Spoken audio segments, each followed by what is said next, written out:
તંત્રની ઘોર બેદરકારી સામે આવે છે। સૌરાષ્ટ્રની એકમાત્ર રિજનલ ફૂડ એફએસએલની ઓફિસમાં સાધનો ધૂળ ખાઈ રહ્યા છે। માઇક્રોબાયોલોજી ટેસ્ટ માટેનું કરોડો રૂપિયાનું મશીન 5 વર્ષથી બંધ છે। વાસી અને ફૂગવાળા ખોરાકના ટેસ્ટિંગ માટે માઇક્રોબાયોલોજી ટેસ્ટ ફરજિયાત કરાય છે। જોકે સૌરાષ્ટ્રમાં ટેસ્ટ બંધ હોય વડોદરાની લેબોરેટરીમાં ભારણ વધી ગયું છે। વડોદરામાં તપાસને લીધે નમૂનામાં રિપોર્ટ આવવામાં વિલંબ થઈ રહ્યો છે। એફએસએસઆઈના નિયમ પ્રમાણે લેબોરેટરી તૈયાર થઈ રહી હોવાનો અધિકારીએ દાવો કર્યો છે। જોકે આગામી 6 મહિનામાં માઇક્રોબાયોલોજી ટેસ્ટની શરૂઆત થશે તેવું અધિકારીએ જણાવ્યું છે। જોકે સાધનો છતાં ઉપયોગ કેમ નથી થતો તે સૌથી મોટો સવાલ છે।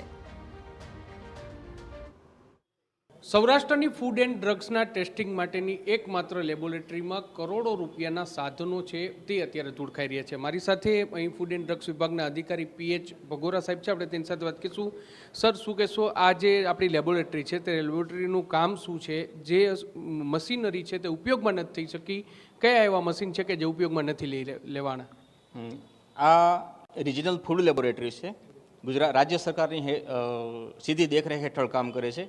અહીંયા ખોરાકનું ટેસ્ટિંગ થાય છે અને માઇક્રોબાયોલોજીકલ ટેસ્ટ મીટર એમાં મસ્ટ હોવાથી છેલ્લા 5 વર્ષમાં એનએબીએલ સ્કોપમાં આ ટેસ્ટ એડ કરવાના હોવાથી સાધનો ખરીદી કરવામાં આવ્યા હતા અને અત્યારે પણ નવા જો અપડેટ્સ આવ્યા કરે છે એના લીધે એક કન્સ્ટ્રક્શન માટેનું પણ અપડેટ્સ આવ્યું હતું।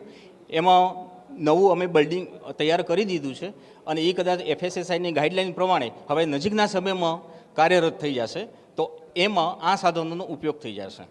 આટલા સમયથી સાધનો છે તે બંધ પડેલા છે, તો એના કારણે કામગીરીમાં કેટલો વિક્ષેપ પડ્યો? અહીંથી જે નમૂના છે તે કઈ લેબોરેટરીમાં મોકલવા પડ્યા છે અને સરકારને તમે જાણ કરી હતી અગાઉ?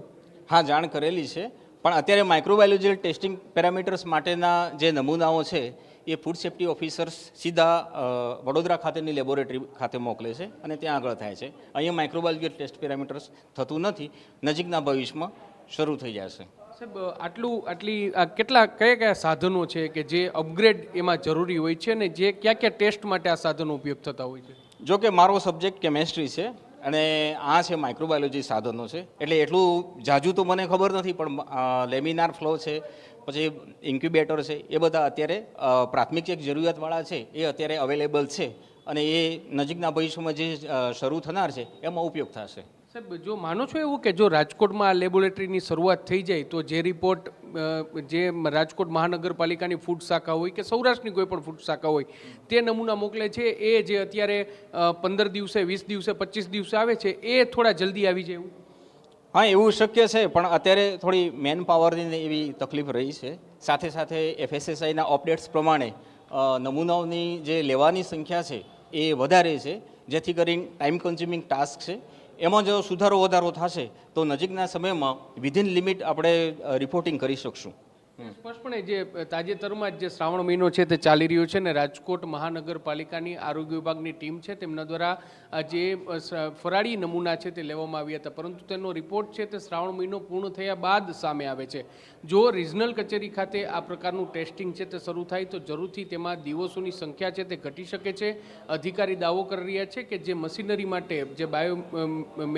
જે બાયોમેટ્રિક જે સુવિધાઓ છે તે ઊભી કરવાની હોય છે, અલગ અલગ અપગ્રેડ છે તે લેવાના હોય છે, આ અલગ અલગ અપગ્રેડ છે તેની પ્રોસેસ ચાલુ છે અને 5 થી 6 મહિનામાં આ લેબોરેટરી છે તે શરૂ થઈ જશે તેવો દાવો કરવામાં આવી રહ્યો છે। કેમેરા પર્સન ભાવેશ લશ્કરી સાથે મોહિત ભટ્ટ, TV9 રાજકોટ।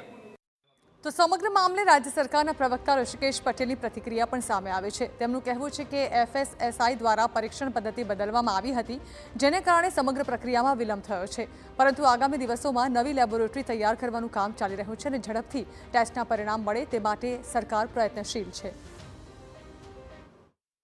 એફડીસીએ એટલે કે જે ફસાઈ જે ઉપરની આપણી કેન્દ્રની સંસ્થા છે એ સંસ્થા દ્વારા જ્યારે આપણે નમૂનાઓ લીધા પછી એને પરીક્ષણ પદ્ધતિ એમાં બદલવામાં આવી હતી અને એના કારણે એ આખી પ્રક્રિયા આપણે જૂની મશીનરી અને નવી મશીનરી આ તમામ વસ્તુઓના કારણે એમાં ડિલે થયું છે। પરંતુ હું ચોક્કસ એટલું તો કહીશ કે ફૂડ માટે અને ડ્રગ્સ માટે આપણે નવી લેબોરેટરીઝ માટેનું પ્રાયોજન છે અને એનું કામ પણ ચાલી રહ્યું છે। મેક્સિમમ ફૂડનું ટેસ્ટિંગ હોય કે ડ્રગ્સનું ટેસ્ટિંગ હોય એનો જે વેઇટિંગ પીરિયડ છે એ ઘટાડવા માટે